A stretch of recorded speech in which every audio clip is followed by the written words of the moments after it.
ओम शांति। आज प्यारे बाबा हम बच्चों को अकाउंटिंग सिखा रहे हैं, है ना। कितना घाटे का खाता है, कितना जमा का खाता है।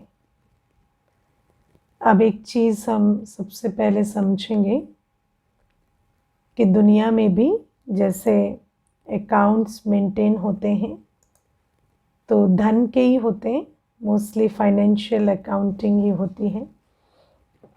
अब कई बार व्यक्ति अपने धन का खाता भी ठीक से मेंटेन नहीं करता, है ना। कई बार व्यक्ति खर्च करता चला जाता है, देखता नहीं कि बैलेंस कितना बचा है।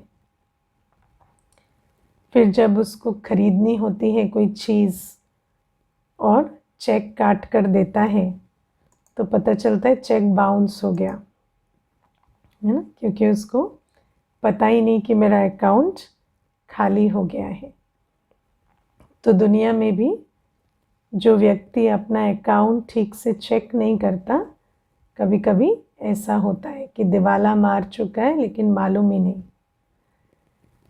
तो बाबा हमें कहते हैं कि यहाँ तो सिर्फ धन की बात नहीं है, यहाँ तो आत्मा अपना स्पिरिचुअल अकाउंट देखे, है ना, कि आत्मा के गुणों शक्तियों का बैलेंस, पुण्य कर्मों का बैलेंस कैसा है ना।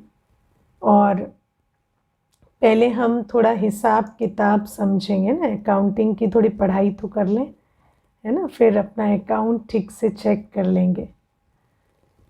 तो आप देखो कि जीवन में चलने के लिए हमें गुणों शक्तियों की संपत्ति चाहिए।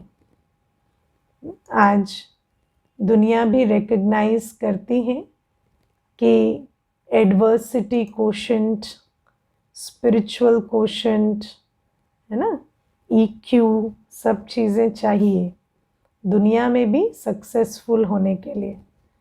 सिर्फ इंटेलिजेंस आज काफ़ी नहीं है। अगर आप बहुत इंटेलिजेंट भी हैं तब भी आपको इमोशनल कोशेंट नहीं है, स्पिरिचुअल कोशेंट नहीं है, या परिस्थितियों, एडवर्सिटी कोशेंट माना विषम परिस्थितियों के बीच चलना नहीं आता, अनफेवरेबल व्यवहार और सर्कमस्टेंसेस के बीच चलना नहीं आता, तो फिर आप सक्सेसफुल नहीं हो सकते। तो दुनिया में भी दुनियावी रूप से भी कहते हैं कि गुणों शक्तियों का बैलेंस तो चाहिए। जितने भी सक्सेसफुल आज कथाएं हम सुनते हैं, सक्सेस स्टोरीज सुनते हैं, तो उसमें देखते हैं कि गुण और शक्ति, जिसके अंदर पेशेंस है, जिसके अंदर परसिवरेंस है, धैर्यता है ना, या जो भी जिसको हम कहते हैं कि कोई भी बात आ जाए उसके बावजूद आगे बढ़ने की कला है, तो फिर वो आत्माएं आज बहुत सक्सेसफुल होती हैं। तो पहली बात तो ये है कि गुणों शक्तियों का बैलेंस हमारा कैसा है। तो उससे भी हमें पता चल जाता है कि हमारा स्पिरिचुअल अकाउंट कैसा है, क्रेडिट में चल रहा है या बहुत डेबिट में है। जहाँ शांत रहना है वहाँ शांत नहीं रह पा रहे, उस कारण नुकसान हो रहा है। जहाँ स्नेह स्वरूप रहना है वहाँ स्नेह स्वरूप का बिल्कुल ऑपोजिट बन रहे हैं। जहाँ धैर्यता चाहिए वहाँ धैर्यता नहीं, जहाँ मधुरता चाहिए मधुरता नहीं, है ना, सहनशीलता चाहिए वहाँ सामना करने बैठ जाते हैं। तो ये सारा क्या है, ये आत्मा बैंकरप्ट है, उसकी निशानियाँ हैं। अकाउंटिंग समझ में आ रही है कैसे करेंगे, है ना। तो पता चल रहा है कि घाटे में चल रहे हैं या फ़ायदे में चल रहे हैं, है ना। तो एक ये पहचान है। फिर पुण्य कर्मों का खाता हमारा कैसा है। तो कर्मों के आधार से हमारे शरीर की अवस्था, संबंधों की अवस्था और परिस्थितियों की अवस्था बनती है ना। हमारे सर्कमस्टेंसेस हमेशा हमसे, है ना, हमारे लिए विषम होते हैं या सहज होते हैं, या आसपास की आत्माएं जो हैं वो हमेशा सहयोगी रहती हैं या बहुत डिफ़िकल्ट वाली आत्माएं हमें मिलती हैं। या शरीर जो है उसकी जो मेंटल और फिज़िकल हेल्थ है उसको मेंटेन करने में बहुत मेहनत लगती है या इजी आता है, ये सारे हमारे पुण्य कर्मों के इंडिकेटर्स हैं, है ना, या उसके ऑपोजिट के इंडिकेटर्स हैं। और फिर आप देखो कि आजकल व्यक्ति कहता है कि जान भी दे दो तो एक भी ऐसा व्यक्ति नहीं मिलता जिसको ट्रस्ट कर सको, है ना, या कोई ऐसा नहीं मिलता, कितना भी हम कोशिश कर रहे हैं पर एक भी आत्मा ऐसी नहीं है जो हमारे साथ सहयोग से चले या स्नेह से चले। तो आप सोचो कि ये सब कुछ अकाउंटिंग की बात है ना, कि परिस्थितियाँ कितना भी हम इन्वेस्ट कर रहे हैं परिस्थितियों में लेकिन वो ठीक नहीं हो रही, या कितना भी हम संबंधों में इन्वेस्ट कर रहे हैं पर जो स्नेह सहयोग हम चाहते हैं वो नहीं मिल रहा। ये सारे पुराने, है ना, डेबिट के खाते की निशानियां हैं, ठीक है ना।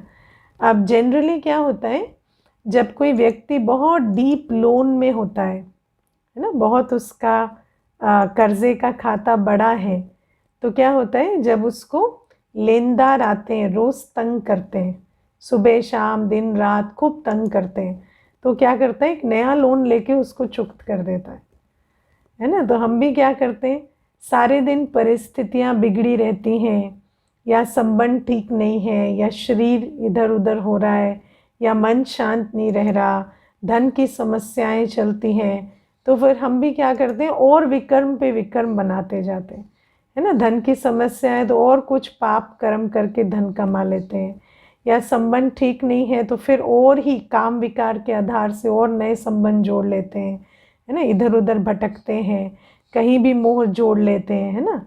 तो बाबा कहते हैं इस प्रकार से हम ये जो और नए लोन लेते हैं, ये लोन ये पाप कर्म बने कैसे, वही 5 विकारों के अधीन होकर वस्तु व्यक्ति वैभव से संबंध जोड़ने से, है ना।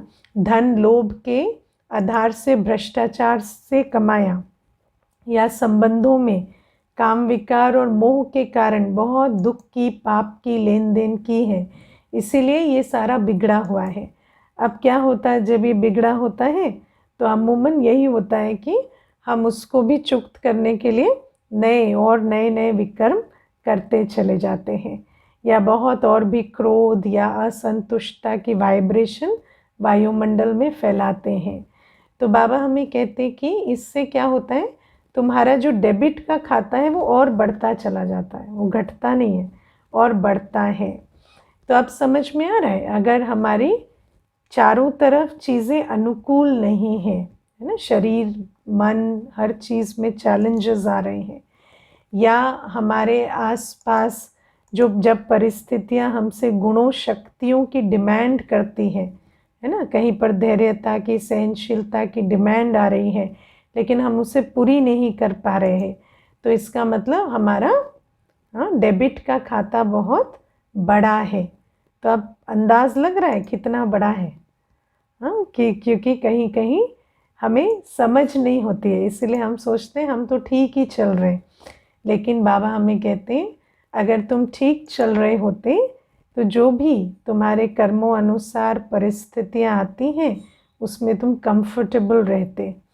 फिर सबसे बड़ी बात है, अभी हमें बाबा मिला, है ना, बाबा मिला, बाबा हमें इतनी प्यार पालना सब कुछ दे रहे हैं, और बाबा हमसे बहुत उम्मीद भी रख रहे हैं, है ना, बाबा हमसे बहुत उम्मीद रख रहे हैं, बाबा हम पर बहुत उम्मीद भरी नज़रों से देखते हैं कि मेरे ये बच्चे विश्व परिवर्तन करेंगे, है ना। और बाबा उसके लिए हमें सब कुछ दे भी रहे हैं, ज्ञान भी दे रहे हैं, गुण भी दे रहे हैं, शक्ति भी दे रहे हैं, लेकिन हम सब कुछ सुनते हुए भी समझते हुए भी बाबा का बनते हुए भी अगर बाबा की उम्मीदों पर खरे नहीं उतर पा रहे, हमारे पास ज्ञान है, गुण है, शक्ति है, सब कुछ है, लेकिन अगर हम उसको धारण नहीं कर पा रहे, है ना, जैसे व्यक्ति के पास बहुत 56 भोग हैं थाली में परोसे हुए,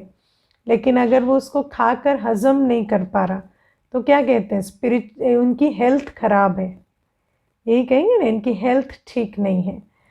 तो बाबा कहते हैं स्पिरिचुअल हेल्थ की ये भी निशानी है कि बाबा हमें इतना ज्ञान गुण शक्ति दे रहे हैं, पर हम उसको डाइजेस्ट करके, स्पिरिचुअल डाइजेस्ट करके अपनी जो ताकत है वो बढ़ाएं, वो नहीं कर पा रहे। या बाबा हमें जो एक हेल्दी आत्मा से, जो बाबा की उम्मीद है कि ये बच्चे मेरे विश्व परिवर्तक बने, वो विश्व परिवर्तन की हम बाबा की उम्मीद पर खरे नहीं उतर रहे, हम सेवा नहीं कर पा रहे, पवित्रता की धारणा नहीं कर पा रहे, क्योंकि पवित्र दुनिया में जाने के लिए तो पवित्रता की धारणा चाहिए, पवित्र दुनिया बनाने के लिए तो सेवा चाहिए और धारणा चाहिए पवित्रता की। तो बाबा कहते ये सब निशानियां हैं कि हमारा जमा का खाता जैसा होना चाहिए वैसा नहीं है ना। अब पता चल रहा है ना। अब बाबा हमें ज्ञान तो देते हैं कि पिछले 63 जन्मों से 2500 वर्षों में तुमने सिर्फ खर्च किया है ना। बाबा हमें बताते हैं कि तुमने काम, क्रोध, लोभ, मोह, अहंकार के अधीन होकर अपनी स्पिरिचुअल एनर्जी को बहुत वेस्ट किया है। लेकिन फिर भी हमें कभी कभी अंदाज नहीं होता कि हम आत्माएं कितनी शक्तिशाली थी और आज कितनी शक्तिहीन हो गई है ना। क्योंकि हम धीरे धीरे गिरते हैं ना, तो कभी कभी हमें पता नहीं चलता। आप ये नोटिस करते हो कि आत्मा का कैसे पतन हो रहा है दिन पर दिन, है ना। पिछले 2 साल में आपका भय का कोशेंट कितना बढ़ गया, फील करते हो। पहले आप मनुष्य को देख के डरते थे, हाँ, अब आप मनुष्य को देख के डरते हो, है ना, कि इससे इन्फेक्शन हो जाएगा। पहले आप एक गैदरिंग को देख के खुश होते थे, आज आप एक गैदरिंग को देख के भयभीत हो जाते हो, है ना, थोड़ा पीछे चले जाते हो। तो हमारे अंदर कितना सारा जो आत्मा की जो ताकत है वो कैसे दिन प्रतिदिन घटती चली जा रही है। लेकिन जैसे अभी हमें पता नहीं चला ना, ऐसे हमें पहले भी पता नहीं चला। तो हमें लगता है हम ठीक ही तो हैं, आज भी तो लगता है ना कि क्या बुराई है, सब ठीक ही है, ठीक चल रहे हैं। क्योंकि हम हमेशा नॉर्मल से न्यू नॉर्मल पे आ जाते हैं, है ना। सीढ़ी का चित्र याद है ना, न्यू नॉर्मल एक स्टेप नीचे होता है, हमेशा एक एक स्टेप गिरते चले जाते हैं और एक न्यू नॉर्मल पे आ जाते हैं। सीढ़ी का हर जो पायदान होता है ना, फ्लैट होता है, तो वहाँ तो बहुत ईज है, ऐसा लगता है कि एकदम स्टेबल है, लेकिन ऊपर से नीचे आ गए। तो ऐसे करते करते करते हम नीचे आते। तो हमें अपनी जो रूहानी ताकत का घटना है उसका हमें अंदाज नहीं होता। बाबा हमें रोज़ मुरली में कहते हैं 63 जन्मों से तुम विकर्म कर करके तुमने अपनी आत्मिक शक्ति घटा दी है, लेकिन हम इसको पहचानते नहीं। अब बाबा हमें कहते हैं, अब ये जो जैसे आज मुरली में भी बता रही थी कि जब अकाउंटिंग ईयर ख़त्म होता है ना, तो कहते हैं कि अभी देखो, जैसे जब तक अकाउंटिंग ईयर ख़त्म नहीं होता, मुझे याद है हम लोग बजट का काम करते थे जब मिनिस्ट्री में, तो यही होता था कि चलो ये बजट है ना, तो इसको एडजस्ट कर दो मार्च तक, है ना। ये मार्च तक सारी एडजस्टमेंट हो सकती है, क्योंकि एक बार मार्च एंड आ गया उसके बाद जो फाइनल है वो फाइनल रहेगा, है ना। तो बाबा भी हमें कहते हैं कि अभी तक तो चलता था, थोड़ा बहुत तुम एडजस्ट करके चलते थे, कभी कमाई कभी घाटा, लेकिन अभी ये कल्प का एंड आ रहा है। अब तुम्हें क्या करना है, अब तुम्हारा पूरा हिसाब किताब लिया जाएगा। तो तुम अभी क्या करो, देखो कि तुम कितने घाटे में हो और कितने जमा के खाते में हो, कितना तुम्हारा पुण्य का, गुणों का, शक्तियों का खाता जमा है और कितना तुम डेबिट में चल रहे हो। क्योंकि एक बार वो 31 मार्च आ जाएगी ना कल्प का 31 मार्च पता है ना कब आएगा, पता नहीं। तो जब वो आ जाएगी तो उस दिन जो बैलेंस होगा वो फाइनल हो जाएगा, और वो जो बैलेंस है वो ही ओपनिंग बैलेंस की तरह हमारे साथ चलेगा अगले कल्प में। तो जो हमें सतयुग में जाना है, और बाबा ने हमें आज क्या कहा दूसरे धर्म जब आते हैं ना, तो उनकी राजाई शुरू से नहीं होती। वो तो पहले धर्म स्थापक आते हैं, धर्म बनता है, फिर उनकी जब वृद्धि हो जाती है तो कभी जाके राजाई होती है। लेकिन तुम जब आओगे ना तो शुरू से राजाई होगी। तो जब शुरू से राजाई होगी तो हमारे अंदर जो गुणों, शक्तियों और इतने पुण्य कर्मों का खाता होना चाहिए जो हमारा तन, मन, धन, संबंध सबका अकीचार सुख हम डिजर्व कर सके, है ना। जैसे आज तन, मन, धन और संबंध सब किस में जा रहे हैं? डेबिट में जा रहे हैं ना। कितना भी चाहो तो अनुकूल नहीं रहते। क्यों? क्योंकि डेबिट का खाता है। अब बाबा हमें कहते हैं इतना तुम जमा का खाता अभी बनाओ कि जब 111 हो, सत्युग आए, तो तुम्हारे पास इतना बैंक बैलेंस हो आत्मा का कि उस आधार से आत्मिक शक्ति तो होगी ही, लेकिन वो पुण्य के खाते के आधार से तुम्हारे पास तन, मन, धन और संबंध का किचार सुख वहाँ प्रारंभ से ही हो। अब आप विचार करो कि कितना सारा जो गैप है वो हमें ब्रिज करना है ना। और उसके लिए बाबा आज हमें, अगर आप नोटिस करेंगे मुरली में, तो बाबा हमें याद का बल, पवित्रता का बल और सेवा का बल, तीनों बातों के विषय में बता रहे हैं ना। फर्स्ट पेज में याद और थर्ड पेज में पवित्रता और सेवा। बाबा तीनों के बारे में अच्छे से हमें आज समझा रहे हैं।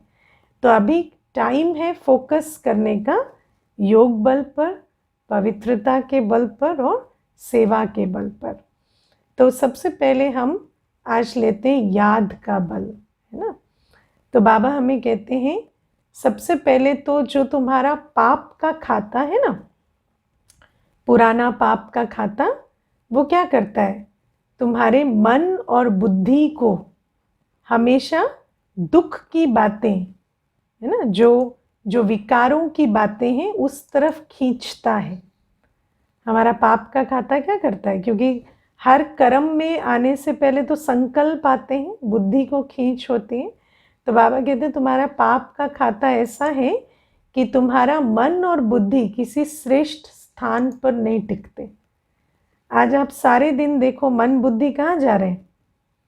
हाँ, मन बुद्धि सदा दुख की बातों की तरफ, भय की बातों की तरफ, चिंता की बातों की तरफ मुड़ते जा रहे हैं। हो रहा है कि नहीं? है ना, सदा ऐसा ही चल रहा है। अब मैं आपको एक छोटी सी बात बताऊं, ये जो नेगेटिव थिंकिंग है और बुद्धि जो हमेशा पास्ट की, पुरानी, पराई, जो दुख देने वाली बातों की तरफ जाती है, ये एक बहुत बड़ी निशानी है स्पिरिचुअल डिप्लीशन की, है ना। जो मच्छर मक्खी होते हैं ना, हमेशा गंदगी में रहते हैं ना, तो कहते हैं ऐसे कि लोअर फॉर्म्स ऑफ लाइफ, हमेशा गंदगी की तरफ। तो आत्मा भी जब उसकी कला घट जाती है, जब आत्मा अशक्त हो जाती है, तो हमेशा नेगेटिविटी की तरफ उसकी आकर्षण होती है। तो बाबा कहते पहले तो तुम क्या करो, अपने मन बुद्धि को ट्रेन करो कि हमेशा बाबा की तरफ जाए। योग बल जमा करो, है ना, योग बल जमा करना। अब बाबा हमें ये जो सुंदर विधि सिखाते हैं, हम लोग कभी कभी इसको एग्जाम्पल के रूप में कहते हैं। जैसे आपका कंप्यूटर है ना या फ़ोन होता है, उस पर आप स्क्रीन सेवर लगाते हो, है ना। तो जैसे ही कुछ प्रोडक्टिव नहीं कर रहे हैं, वो स्क्रीन सेवर आ जाता है ना। जैसे ही आप उस पर कुछ काम नहीं कर रहे, स्क्रीन सेवर आ जाता है। तो ऐसे बाबा भी हमारा स्क्रीन सेवर बन जाए मन बुद्धि के लिए, है ना। कोई भी बात, अभी अगर मैं क्लास करा रही हूँ और वो जो क्लास का चिंतन 1 सेकंड के लिए भी रुका, तो मेरी बुद्धि में बाबा आ जाए। ऐसा मुझे अपनी मन बुद्धि को ट्रेन करना है। और ये सबसे इनिशियल चीज़ है, सबसे इम्पोर्टेंट। मैं आपको एक बहुत अच्छा अनुभव सुनाती हूँ। एक कुमार आता है, यूथ है, तो जब वो आया तो उसने मुझे कहा कि मुझे एंग्जाइटी होती है। तो फिर धीरे धीरे उसको योग सिखाया कि ऐसे सारे समय मन बुद्धि को एक ठिकाना दे दो कि बाबा के चित्र और चरित्र पे फोकस करो। तो कुछ दिनों के बाद क्लास चल रही थी, तो किसी और ने कहा मुझे बहुत एंग्जाइटी होती है, तो कुमार कहता है मैं बताता हूँ, मुझे आजकल नहीं होती है, मैं बताता हूँ आपको कैसे ठीक होती है। तो हमने कहा बताओ। तो कहता है कि मेरा माइंड ना हमेशा ओवर थिंकिंग में चला जाता था, कोई भी बात में चला जाता था। तो अब मैं उसको कहता हूँ स्टॉप, वहाँ फोकस करो, है ना। तो माइंड जो है वो अब बाबा की तरफ चला जाता है। तो जैसे उसको स्टॉप और वहाँ फोकस करो कहता हूँ, तो वो फोकस करने लगता है। तो कहते हैं ऐसे कर करके अब वो जो उधर का पुल है वो कम होने लगा है। और फिर कहते हैं अब जब मैं ये करता हूँ, तो अब मैं जब कहता हूँ ना माइंड को अब पढ़ाई करो, तो वो भी करने लगता है। तो मुझे कहते हैं दीदी आपने जो एक मुझे बात सिखाई थी ना, कि माइनस से प्लस पे डायरेक्टली नहीं जा सकते, माइनस से ज़ीरो पे जाओ, ज़ीरो से प्लस में जाएंगे तो बहुत इजी होगा, है ना। तो ये बात हमें याद रखनी है। बाबा हमें कहते हैं कि सीधा पाप कर्म से तुम श्रेष्ठ कर्म पे नहीं चले जाओगे, है ना। सीधा तुम कहो कि मन जो है वो नेगेटिव थिंकिंग से पॉजिटिव थिंकिंग पर चला जाए, नहीं होता। पहले उसको यहाँ से, ये जो दुनिया है ना, इस डायमेंशन से निकाल कर उस ज़ीरो पे लेके जाना पड़ेगा, है ना, जहाँ इस दुनिया की बातें ही नहीं हैं। फिर जब वो मन बुद्धि का संस्कार बदलेगा, जब उसकी रिचार्जिंग होगी आत्मा की, क्योंकि इस दुनिया में रिचार्जिंग नहीं होती, पॉजिटिविटी एप्लीकेशन है ना। पॉजिटिव कर्म कब करेगी आत्मा? जब शक्ति होगी। नेगेटिव जब कर्म कर रही है आत्मा तो उसमें शक्ति नहीं है, तो उसको तब जब वो नेगेटिव कर रही है ना, उसको रिचार्ज जोन पे ले जाना पड़ेगा, जहाँ कोई कर्म नहीं है, सुख दुख से परे अवस्था, है ना, जो मान अपमान से परे अवस्था, ज्योति बिंदु में, ज्योति बिंदु मेरा बाबा, अशरीरी अवस्था में, जैसा बाबा मेरा अशरीरी है, गुणों शक्तियों का सागर है, ऐसे मैं आत्मा भी हूँ। ऐसे करके बार बार आत्मा को इस शरीर के डायमेंशन से, इस प्रकृति की दुनिया से निकालकर उस दुनिया में ले जाना पड़ेगा। और जब वहाँ जाएंगे तो वहाँ हमारी रिचार्जिंग होगी, क्योंकि सारी डिस्चार्जिंग क्यों होती है? बॉडी कॉन्शियसनेस की वजह से, है ना, देह अभिमान की वजह से डिस्चार्जिंग होती है ना। तो बाबा हमें कहते हैं इसीलिए देह से परे की दुनिया में जाना पड़ेगा, जहाँ बाबा भी विदेही है, मैं आत्मा भी विदेही हूँ। और बार बार योग बल के कि जो जमा का खाता है उसको बढ़ाना होगा। उससे क्या होगा? आत्मा के अंदर जो विकर्मों का बोझ है वो धीरे धीरे कटता जाएगा, आत्मा के अंदर जो कमजोरी है, अशक्ति है, वो खत्म होती जाएगी। और फिर बाबा कहते हैं उसके बाद सेवा, है ना। कई बार बाबा हम बच्चों को कहते हैं कि बच्चे याद तो करते हैं, है ना, लेकिन याद की जो निशानी है, याद की निशानी क्या है? योग युक्त सो युक्ति युक्त, है ना, योग युक्त सो युक्ति युक्त। जब एक आत्मा डिस्चार्ज्ड होती है तो उसका कर्म जैसा होगा, और जब एक आत्मा रिचार्ज्ड होगी तो उसका कर्म जैसा होगा, उसमें अंतर होगा ना। या ऐसा है कि आप चार्जर लगा के रखते हैं, उसके बाद भी आपका मोबाइल वैसे ही फंक्शन करता है? नहीं, है ना। फिर लो बैटरी दिखाए तो अच्छा नहीं लगता। तो बाबा हमें कहते हैं जब तुम योग बल जमा करेंगे तो तुम्हारे कर्म और बोल हर चीज युक्ति युक्त होते जाएंगे। तब तुम परिस्थितियों के प्रभाव में, माया के प्रभाव में रिएक्शन देना, नेगेटिव कर्म करना, ऐसी चीजें नहीं करोगे। तो ये पहली चीज जो बाबा कहते हैं हमें करनी है। जब पहले तो हमें अपनी अकाउंटिंग ठीक से समझकर आत्मा की जो अवस्था है उसको पहचानना है कि आत्मा कितने डेबिट में है, और उसके बाद उसको समझकर योग बल की मेहनत करनी है, पुरुषार्थ करना है ना। आजकल सारा योग कहाँ लगा हुआ है? हाँ, फोन से, है ना। और फोन के माध्यम से किस किस से योग लगा हुआ है और किस किस चीज से योग लगा हुआ है, विचार करो। है ना, और फिर उससे डिस्चार्ज की अवस्था कैसी हो रही है ना। आजकल आप कोई भी सिचुएशन आ जाती है जहाँ गुण शक्ति की डिमांड है या पेशेंस की डिमांड है, तो व्यक्ति की हालत देख रहे हो, और दिन प्रतिदिन वो बुरी से बुरी होती जा रही है। क्यों? क्योंकि हमारा योग जो है वो सारी पतित दुनिया से लगा हुआ है। तो बाबा कहते सबसे पहले तो इस योग को निकाल के बाबा से लगाओ। करते हैं या सिर्फ सुनते हैं हम, है ना, करना पड़ेगा। क्योंकि देखो अभी भी सुनने में जो रस आता है वो अलग है ना, ये तो कन रस है फिर, है ना कानों से सुन रहे हैं तो अच्छा लग रहा है। योग की महिमा सुनने का रस और योग करने का रस दो अलग रस है ना। तो योग पर क्लास सुनना तो अच्छा लगता है, लेकिन योग करना अच्छा लगेगा, क्योंकि क्लास का मंथन तो दीदी कर रही है, लेकिन योग तो हमें खुद अपनी क्रिएटिव शक्ति से करना पड़ेगा ना। और जब तक आप क्रिएट नहीं करेंगे तो आप में शक्ति कैसे आएगी। तो बाबा कहते पहले योग बल, उसके लिए आज बाबा ने कहा कि सवेरे सवेरे उठकर अभ्यास करो, मुझे अब वापस जाना है ना। इसीलिए इस दुनिया से मेरी बुद्धि उपराम बने, मेरा जमा का खाता, क्योंकि 111 में राजाई है, और राजाई के लिए हमें बहुत जमा का खाता चाहिए।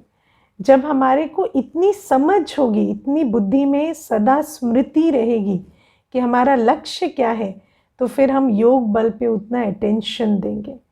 ठीक है। फिर बाबा कहते हैं प्योरिटी, है ना, क्योंकि जिस दुनिया में जाना है वहाँ पवित्रता है। तो आज बाबा कहते हैं पवित्रता के लिए हिम्मत दिखाओ, है ना, हिम्मत दिखाओ। बाबा ने कहा बर्तन भी मांजने पड़े तो कोई बात नहीं, लेकिन पवित्र तो रहेंगे ना। इतनी इतनी समझ है पवित्रता के महत्व की, इतनी समझ है कि पवित्रता का महत्व क्या है। क्योंकि अभी आत्मा को ये समझना पड़ेगा कि मेरी जो मेरा जो ये पुरुषार्थ है, मेरी जो ये जीवन है, वो सत्युग की रचना के लिए है, और पवित्रता के बिना सत्युग की रचना नहीं होगी। तो बाबा कहते हैं इतना अटेंशन हमारा प्योरिटी पर होना चाहिए, है ना। सबसे पहले तो ब्रह्मचर्य पर, क्योंकि वहाँ तो विकारी दुनिया नहीं है। और तीसरी बात आज बाबा कहते हैं सेवा, है ना, सेवा का बल। क्योंकि जैसे हमने तन मन और धन को रावण मत पर लगाकर, है ना, अनेकों को दुख देकर और दुखी होने का संस्कार बनाकर, है ना, इसी हिसाब से हमने पाप का खाता जमा किया है। तो अब हर एक को बाबा का ज्ञान प्यार शक्ति का पात्र बनाना पड़ेगा, है ना, और उसके लिए हमें सेवा करनी पड़ेगी। और बाबा कहते हैं वो जो सेवा है उसी से तुम्हारे पुण्य का खाता ऐसा बनेगा कि तुम जब जाएंगे ना तो प्रकृति भी तुम्हारा स्वागत करेगी, है ना, महल बनाकर तुम्हें देगी कि आओ महाराजन महल में रहो, है ना। तो बाबा कहते ऐसा तुम्हें सेवा का खाता अभी बनाना पड़ेगा। तो बाबा आज हमें ये बताते हैं कि पहले तो हमारा ना का खाता या नेगेटिव का खाता कितना है उसको समझना है, रियलाइज करना है। जमा का खाता बनाने के लिए हमारे अंदर वो लक्ष्य आए, समझ आए कि अभी सत्युग जाना है तो जमा का खाता चाहिए, और फिर जो विधि है उसको अपनाकर हम जमा का खाता जमा करें। ठीक है ना। तो ये आज की मुरली में है। अब दूसरी बात बाबा हमें आज कहते हैं कि दो नशा, बालकपन का नशा और मालिकपन का नशा हमारे अंदर होना चाहिए। बालकपन का नशा और मालिकपन का नशा क्या है उसको हम आज समझेंगे। सारे दिन में हम बाबा को प्यारे बाबा, मीठे बाबा, बाबा बाबा कहते हैं ना, तो बाबा कहना मतलब बालकपन का नशा, है ना, मेरा बाबा, मीठा बाबा, है ना, पवित्रता का सागर बाबा, ज्ञान का सागर बाबा। तो अपने आप को ऐसे ऊंचे बाबा की संतान के रूप में देखना, ऐसे ऊंचे पिता की छत्र छाया में देखना, उसको कहते हैं बालकपन का नशा। और बालकपन के नशे में सबसे जो मीठी बात होती है वो क्या होती है? हाँ, निश्चिंतता, बेफिक्र बादशाही ना, कि हम इतने ऊंचे ते ऊंचे सर्वशक्तिवान के संतान हैं, तो हम कितने बेफिक्र बादशाह हैं। तो बाबा कहते एक तो ये बालकपन का नशा सदा होना चाहिए। और फिर बाबा हमें कहते हैं मालिकपन का नशा, मतलब 2 प्रकार से हम मालिक हैं। एक ईश्वरीय खजानों के मालिक हैं जो बाबा हमें इस समय दे रहे हैं, और दूसरा हम स्वराज्य के मालिक हैं। इस समय हम इंद्रियों के मालिक हैं, हम अपनी इस देह के मन बुद्धि संस्कार के मालिक हैं।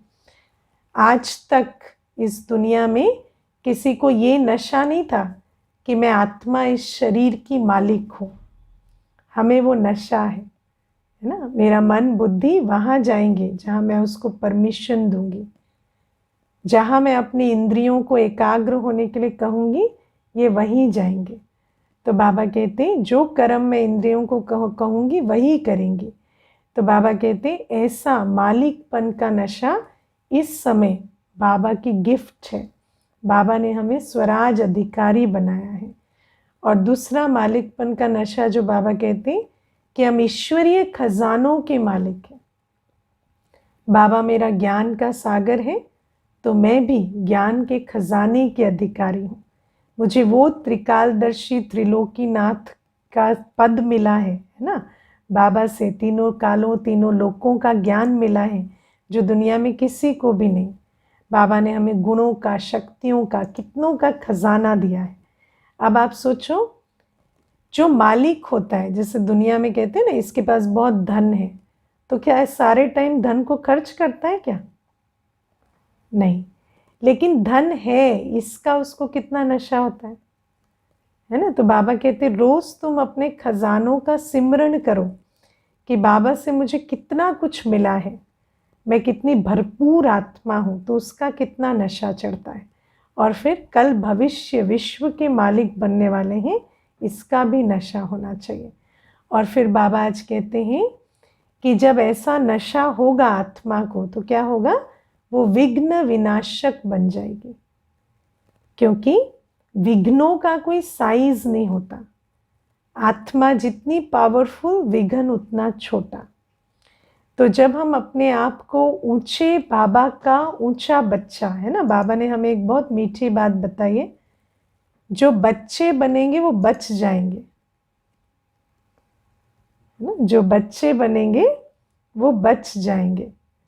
तो हर बात में जब हम बाबा का हाथ और साथ, बाबा की छत्र छाया के नशे में रहते हैं ना, तो हम माया के बल को तोड़ देते हैं, क्योंकि माया उतनी ही शक्तिशाली होती है जितना हमारे अंदर आकर्षण या भय होता है। तो जितना हम बालकपन का नशा रखते हैं कि हम इतने ऊंचे बाबा के बच्चे हैं, तो हम माया के वार से बच जाते हैं। और जितना हम मालिकपन का नशा रखते हैं, उतना हम पर विघ्नों का, परिस्थितियों का, किसी भी बात का प्रभाव नहीं होता, क्योंकि ऊंची स्थिति में परिस्थिति हमें बहुत छोटी लगती है ना। अगर कोई चीज़ आपने देख ली, कोई बात सुन ली, किसी ने कोई बात कही, आपने सुन ली, उस बात का मन पर प्रभाव होने से पहले ही आपके अंदर स्वमान चलने लगा कि इन्होंने तो मुझे ये बात कही, लेकिन बाबा ने मुझे ये टाइटल दिया है ना, तो किसकी बात ज़्यादा सत्य है? तो फिर वो जो बात विघन बन सकती थी, वो जो बात ट्रॉमा बन सकती थी, वो और नहीं बन सकती। तो बाबा हमें कहते हैं इतना तुम्हें विश्व के मालिकपन का और बालकपन का नशा होना चाहिए कि कोई भी बात विघन बनने से पहले ही खत्म हो जाए। तो ये है आज बाबा की दूसरी शिक्षा। और बाबा आज हमें कहते हैं कि डबल लाइट स्थिति में रहना है। अपने डबल लाइट स्वरूप में स्थित रहो तो सब बोझ समाप्त हो जाएंगे, है ना। डबल लाइट स्वरूप मतलब आत्मिक स्वरूप और बोझ मुक्त अवस्था, है ना। अब बाबा हमें कहते हैं कि डबल लाइट स्वरूप में स्थित रहो। आप देखते हो कि कभी कभी आप बाबा को अपने बोझ दे देते हो, कभी कभी देते हो, है ना, तो उस समय बहुत लाइट फील करते हो, लेकिन फिर थोड़ी देर बाद कहते हो पता नहीं बाबा आप ठीक से संभाल पाओगे ना, मुझे ही दे दो, है ना, मैं ही कर लेता हूँ, let me take care of it. तो फिर से बोझिल हो जाते हो। तो बाबा कहते हैं कि डबल लाइट रहने की विधि है सदा बाबा को इंचार्ज और स्वयं को निमित्त समझ के चलना। हमने दादियों को देखा कितनी डबल लाइट स्थिति में, डबल लाइट के लिए अपना लाइट स्वरूप और बाबा का साथ दोनों याद रखना पड़ेगा। जब दोनों स्मृति में रहते हैं तो आत्मा को याद रहता है करावनहार बाबा करा रहा है और मैं आत्मा तो निमित्त हूँ। तो ऐसी अवस्था में आत्मा को कोई भी कर्म करते बोझ का अनुभव नहीं होता। ओके।